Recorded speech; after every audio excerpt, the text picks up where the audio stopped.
buongiorno a tutti, siamo oggi qui a Golfo Aranci, nord Sardegna, in Gallura, e siamo qui a visitare in compagnia dell'archeologa Dudika Bacciu.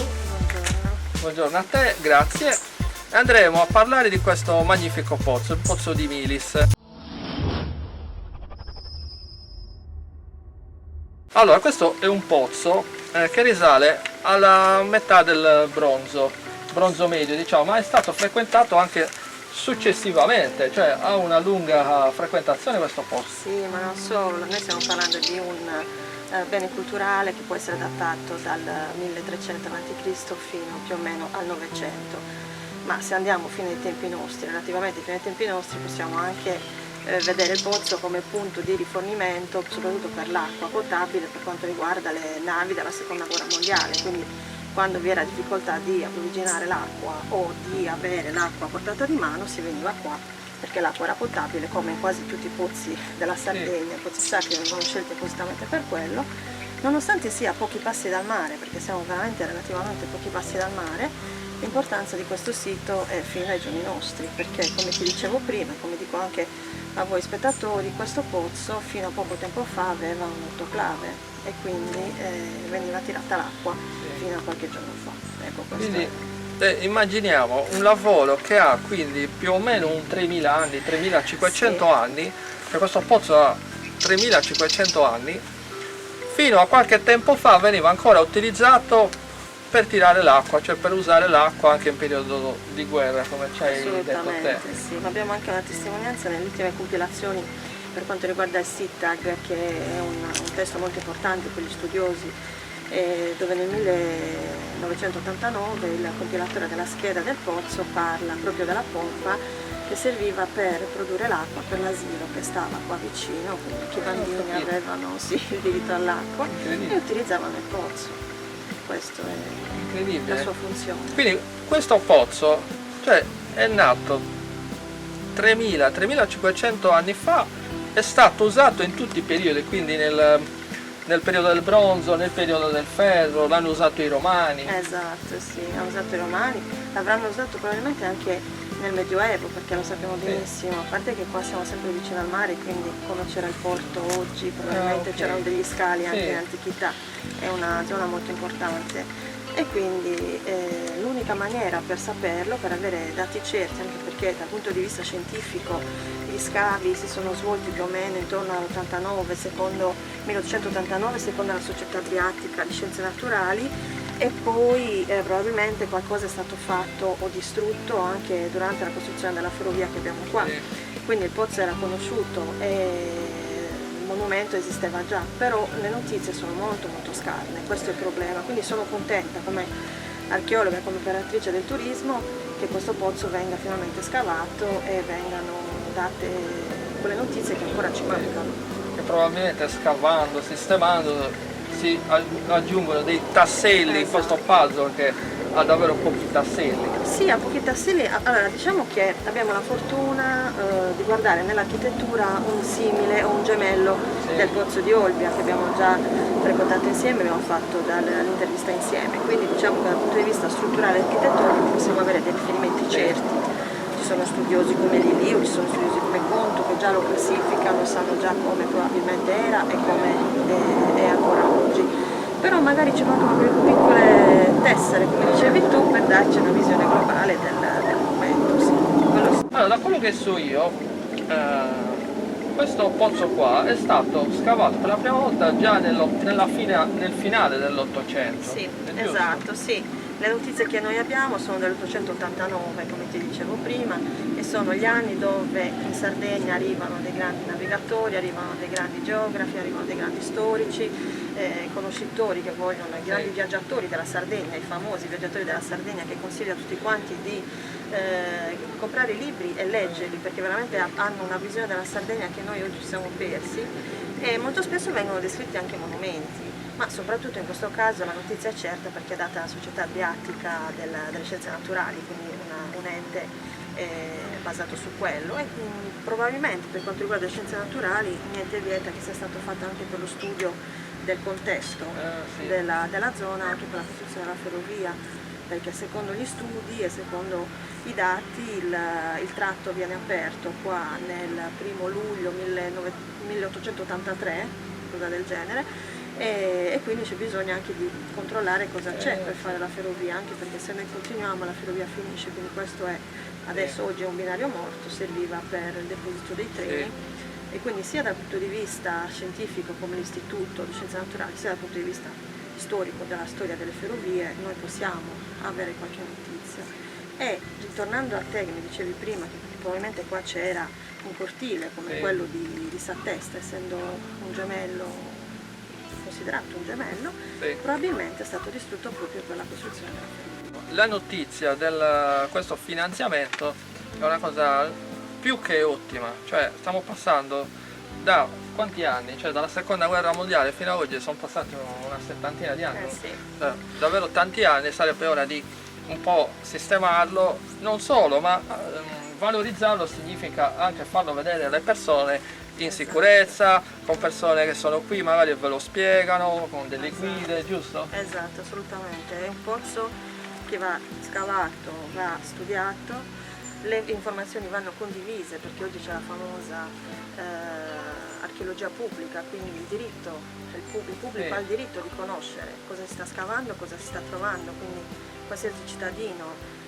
ha la libertà di chiedere e gli deve essere data risposta. Questa è una battaglia che si fa da tanti anni ed ha anche la possibilità comunque di conoscere la propria storia. Golfaranci è una cittadina conosciuta a livello internazionale, quindi non gli manca, diciamo, la fama e anche le opere che hanno fatto, però avere anche un punto di riferimento storico non toglie nulla, anzi aggiunge, quindi sono proprio contenta. Poi fatto con dei professionisti, fatto con dei giovani ragazzi, perché sarebbe anche un'opportunità di lavoro, non dimentichiamolo questo.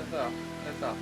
Adesso andiamo anche a vedere all'interno del pozzo, poi ci sono diverse curiosità. Per esempio, come prima parlavamo dei romani, si vede anche la mano dell'epoca romana, cioè ci sono per esempio qua potete vedere delle pietre, dei massi che in alcuni casi sono stati posizionati, magari sistemati utilizzando la malta romana, quindi si vedono degli interventi come anche dei coci romani che sono...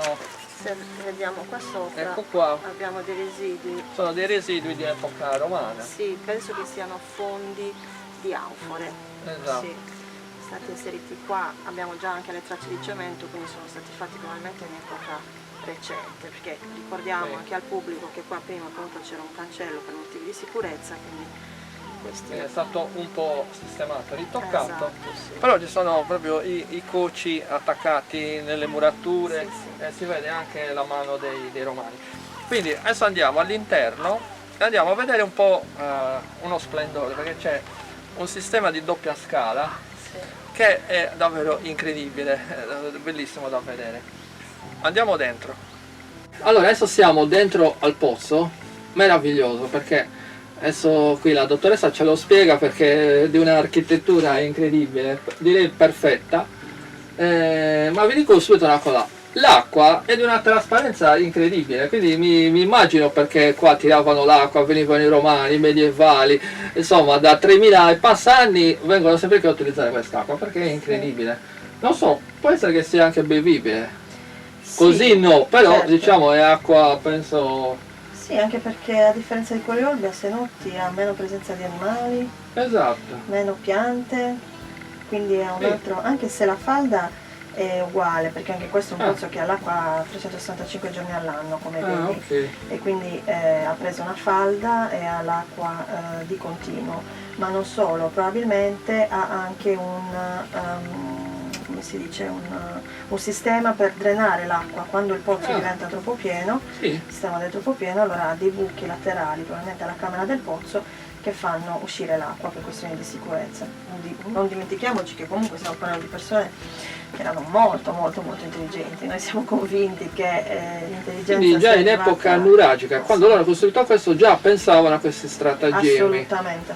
E questa cosa, ti interrompo, mi ricorda Santa Cristina che ha un sistema sotto di alcuni fori per far uscire l'acqua. Esatto, sì, ma probabilmente lo ha anche il pozzo di Olbia. Sono sistemi, diciamo, di sicurezza che usavano all'epoca, come noi oggi usiamo le pompe per tirare fuori l'acqua, anche loro dovevano trovarsi un sistema per questioni di sicurezza. Questo ricordiamo sempre che è un santuario, quindi doveva essere utilizzato per quasi tutti i giorni o in occasioni speciali, e in caso di diluvi, di piene eccetera doveva avere il suo sistema di sicurezza. Quindi allora iniziamo un po', prima di descrivere un po' il pozzo nella parte più architettonica. A cosa serviva? Cioè uno veniva qua in epoca nuragica, perché cosa? Cioè non era usato per tirare l'acqua in quel periodo lì? No, assolutamente. Questo è una struttura cultuale, quindi dedicata al culto delle acque. Come abbiamo già accennato, tutti i pozzi hanno poi alla fine questa funzione, quella del culto dell'acqua. L'acqua in sé è una divinità, non è che abbiamo la personificazione dell'acqua. Sì. Dovete immaginare, ritorno sempre al solito discorso, di una società di pastori, agricoltori legati alla natura, legati anche al fabbisogno di tutta la popolazione, quindi l'acqua diventa il bene primario. E viene costruito sia questo che quello di Olbia vicino al mare, se avete notato, quindi hanno un collegamento anche con i naviganti. Quindi probabilmente come quello di Olbia, che dovrebbe avere il suo porto a Cala Saccaia, una proda a Cala Saccaia, e poi andavano a commerciare con le popolazioni sulla collina di Cabo Abbas e quelle zone lì, anche questo venivano le persone, offrivano dell'ex voto alla divinità, quindi anche ringraziando magari per la buona traversata, per essere arrivati, per un buon commercio, e poi andavano a commerciare con le popolazioni circostanti, quindi è molto molto importante questo, sì. Allora, adesso qui andiamo a descriverlo come è fatto, perché è impressionante. Poi vedete le fotografie un po' più particolareggiate, ma già così penso che si possa vedere qua la struttura. Ce la vuoi descrivere tu? Sì, allora, prima di tutto è la famosa forma architettonica a toppa di chiave. Quindi noi abbiamo un atrio, quindi una parte dove si scende direttamente alla camera del pozzo, che è la parte finale che vediamo lì, tonda, quindi con la classica cupola a tolos o falsa cupola. E notiamo che all'esterno i conci sono poco lavorati, mentre qua sono perfettamente lavorati e hanno quasi tutti la stessa misura e la stessa levigatura poi nella facciata. Quindi è stato costruito proprio con uno scopo ben preciso di precisione, proprio per dare importanza al monumento. E nella parte diciamo della volta abbiamo i famosi gradini, quindi dal punto di vista psicologico-spirituale una rinascita, quindi un'entrata verso il culto dell'acqua e poi una purificazione, quindi un'uscita spirituale attraverso questi gradini simbolici che poi non fanno altro che la copertura del pozzo. È un pozzo molto lungo, come vedete. Noi adesso magari anche il video, ma poi Gianmario vi farà vedere le fotografie. Qui stiamo parlando di 14 metri più o meno e di 10 metri di altezza. Stiamo parlando addirittura di 40 gradini, quindi questo sarebbe più del doppio di quello di Olbia, e la particolarità è che noi fino adesso più o meno si vedono sempre 17 gradini, quindi gli altri sono sotto l'acqua. Ancora vedete ci sono dei crolli, quindi andrebbero tolti e scavati, ma adesso i nostri telespettatori non lo notano, però è bellissimo l'effetto della scala rovesciata, che sembra che continui, il riflesso, si vede il riflesso, quindi ci fa un po' capire come dovevano continuare questi gradini fino ad arrivare poi alla sorgente, quindi all'acqua vera e propria. Quindi non ricapitolando, ma facendola diciamo un po' più semplice, qui noi vediamo un piccolo pezzo, ma in realtà le scale continuano a scendere per un altro bel pezzo fino ad arrivare al centro della fonte, ed è veramente impressionante. Adesso qui va scavato, va sistemato, perché come abbiamo detto prima qua è fermo da decine e decine di anni, e quindi siamo felici che finalmente arriva qualche soldo per tenerlo, valorizzarlo, perché ne ha la bisogno. struttura si presta, perché come hai visto, anche se sono stati fatti dei restauri col cemento e con altri materiali che non andrebbero utilizzati, però forse anche per questo motivo si è conservato, quindi la struttura regge, è una struttura solida come quasi tutte le strutture poi alla fine nuragiche, pre-nuragiche, e quindi basterebbe veramente poco per tenerlo in piedi e in sicurezza. Ricordiamoci sempre che tutti i monumenti, tu lo sai che io combatto molto su questo, vanno rispettati e vanno tutelati, non solo da chi si occupa della loro tutela, come può essere la soprintendenza o il ministero, ma da noi stessi. Ma anche dalle persone. Esatto, quindi non è che adesso ci buttiamo tutti insieme allegramente all'interno del pozzo, perché anche quello può essere un problema. Quindi lasciamo agli enti competenti a fare gli scavi e le ricerche, poi vedrete che sarà fruibile a tutti, come è giusto che sia, perché ben ricordatevi sono di tutti. Ti voglio chiedere un'altra cosa, che tipo di pietre hanno usato?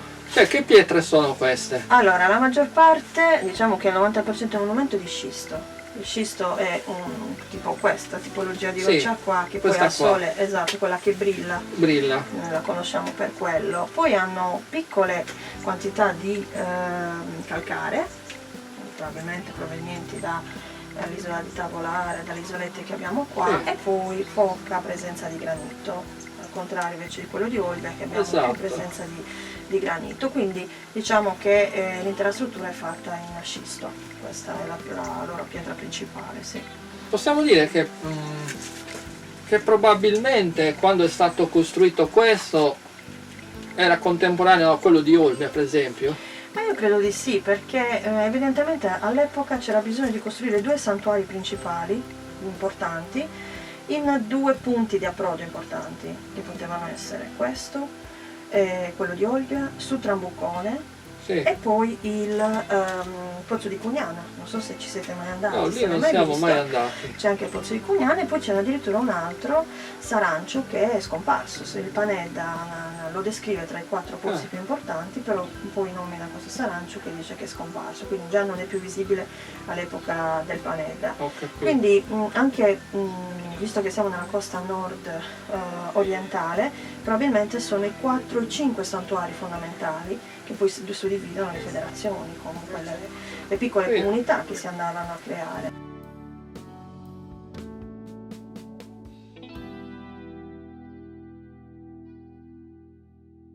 Benissimo, allora adesso qua siamo fuori all'esterno, andiamo un po' a vedere, perché la struttura c'è, si vede, ma si vede anche quello che è stato fatto poi successivamente, cioè ecco qua, adesso ve lo faccio vedere, ecco qua, e quelle sono le parti che in realtà insomma, queste sono moderne, esatto. Queste saranno almeno dopo il 45, dopo il 50, perché si vede proprio dalla composizione. Questo è un masso di granito, vedete qua ci sono i ganci per poi tenere tutta la struttura, perché vi ricordo che qua c'era un autoclave che prendeva l'acqua, quindi c'era tutto un sistema di drenaggio dell'acqua per prendere l'acqua. Anche questo probabilmente è stato preso dal pozzo. Queste invece sono le parti originali, vedete, questa è la camera, si vede la parte tondeggiante, quindi diciamo il punto della chiave, quella che noi chiamiamo toppa di chiave, e poi sotto c'è proprio il pozzo vero e proprio, quindi la forma è sempre la stessa. In caso di restauro o di riqualificazione sarebbe utile togliere questi e vedere un po' se questa parte qua, perché mi sembra che sia la parte che abbiano tolto da qua e abbiano inserito qua per fortificare questo, perché il materiale mi sembra lo stesso, e i leganti idem, qui è stato usato, vedete, il cemento per legare questa parte, e anche se poi in realtà magari togliendo delle strutture c'è anche il rischio che qualcosa crolli, perché adesso il pozzo è stabile anche perché ci sono queste strutture, quindi quando molte volte le persone dicono bisogna togliere questo, bisogna togliere quello, non sempre è così, anche quando ci dicono tagliate quell'albero, però senza pensare che magari quell'albero con le sue radici tiene in piedi il monumento, quindi diventa parte fondamentale di quel monumento, quindi anche togliendo questi grossi blocchi di granito che vedete non è detto che ci sia poi dei problemi strutturali, quindi quello poi saranno gli ingegneri e gli architetti competenti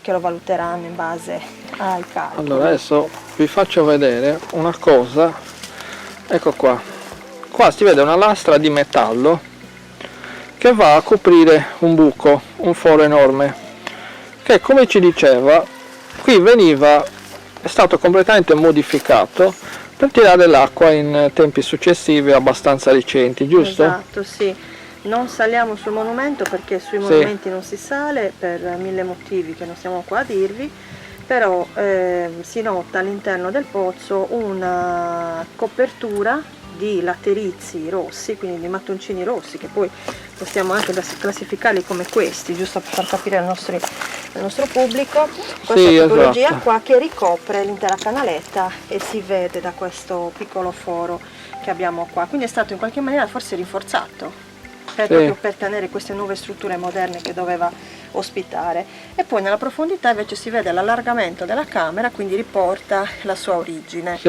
E questo è l'intervento che è stato fatto dall'uomo moderno.